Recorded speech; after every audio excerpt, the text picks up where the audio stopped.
Supaul Lok Sabha seat से protist सर्व समाज party के प्रत्याशी बिंदेश्वरी प्रसाद ने दाखिल किया नामांकन पर्चा।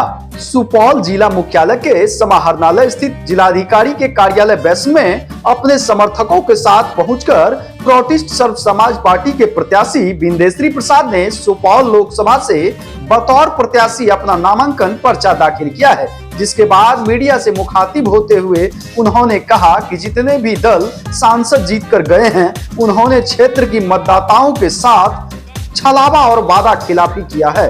वहीं उन्होंने कहा कि सुपौल लोकसभा क्षेत्र में बेरोजगारी, शिक्षा, स्वास्थ्य, पलायन सहित कोसी की विनाशकारी लीला अहम मुद्दा है। इन मुद्दों को लेकर वह चुनावी मैदान में उतरे हैं। सुनिए आगे उन्होंने और क्या कुछ कहा है।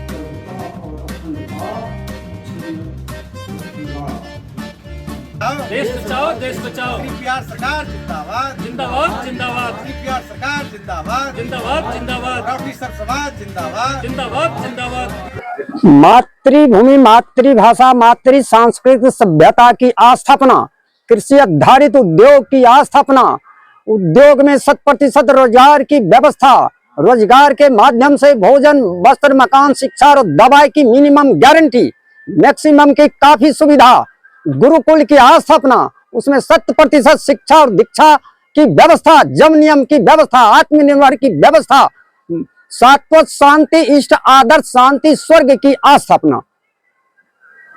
बिंदेश्वरी प्रसाद मंडल जी सुपौल लोकसभा क्षेत्र से इलेक्शन लड़ रहे हैं और ये प्रोटिस्ट सर्व समाज से इलेक्शन लड़ेंगे।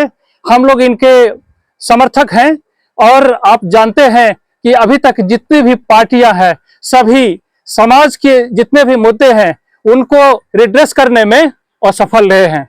जहां तक प्रोटिस्ट सर्व समाज का सवाल है, इन प्रोटेस्टों का सबसे पहले जो हमारा भारतवर्ष एक कृषि प्रधान देश है, हम सभी चाहते हैं कि कृषि को उद्योग का दर्जा दिया जाए और कृषि का उद्योग दर्जा देने के फलस्वरूप हमारा भारतवर्ष जो सोने का चिड़िया आज से अतीत में कहा जाता था, वह कहा जाएगा।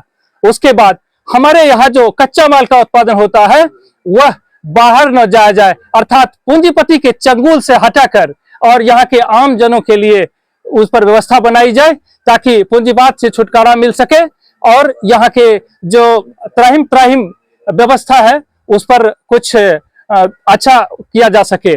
जहां तक शिक्षा व्यवस्था आप देख रहे हैं, बहुत कुछ लाया जा रहा है, वह इसीलिए पूरा नहीं हो रहा है कि नैतिकवान नेतृत्व की अभी आवश्यकता है हमारे देश को, हमारे समाज को, जो कि नैतिकवान नेतृत्व नहीं मिल रहा है, जिसकी वजह से यह सब परेशानी है।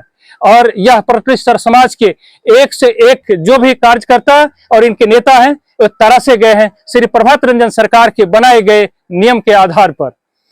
उसके बाद हमारे यहाँ जो है वह शिक्षा, चिकित्सा, ये सब मुफ्त होना चाहिए, चाहे गरीब हो अमीर हो, सबके लिए, और सबके लिए समान शिक्षा व्यवस्था होनी चाहिए। हमारे समाज में जो अपसंस्कृति आ गई है, वह अपसंस्कृति जैसा कि आप देखेंगे कि नौजवानों की पौरुषता को खराब कर रहा है। तो हम लोग ये चाहेंगे कि ये अश्लीलता और भोगवादी जो विलासितापूर्ण यह आज है, यह हमारे समाज से हटे। इसके लिए भी एक कारगर कानून बने।